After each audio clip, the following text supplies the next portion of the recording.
What's up, guys? Welcome to today's episode, and it's brought to you in part by Modelo, the official beer of Mexican mechanics everywhere. It's Modelo time, fool.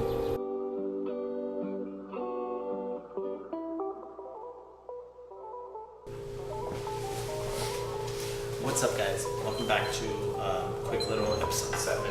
Just to give you a quick update, I've been trying to put some of the parts back on just to kind of visualize what they're going to look like when they're on the car, and to kind of help me get some bolts off and make sure everything that I need is still here, that I didn't either lose it or it's damaged. You can see, but the Mark IV EGR valve, which is mounted a little bit differently.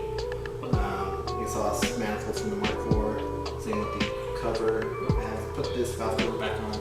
I haven't putting the gasket back or any of that stuff because I'm not ready to do that at this point.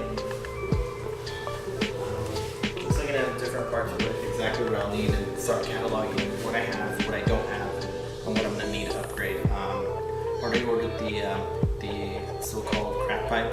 Ordered an aluminum one just because the price has actually gone down.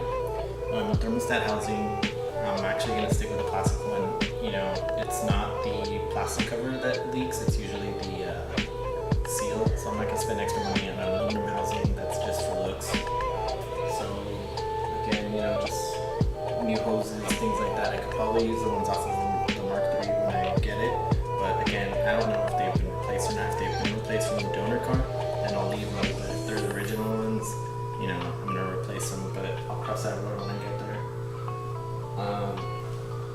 So that's pretty much where I'm at right now. Just doing more research and seeing what I'm going to need. Sorting into the more expensive part of the swap. So the episodes are going to be a little bit slower, but hopefully I can get some footage with you with the holidays. Maybe I can get a bonus or something and do something or come up on a good deal. But if you have any advice, any comments, concerns, please leave some in the comments below. Yeah, like I said, if you could like the video, share it, subscribe, and that would really help me out a lot. So I got some big things coming in the new year, so just cross my fingers everything goes as well as it should. But again, thanks again for watching. Appreciate it. Cheers.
Yo.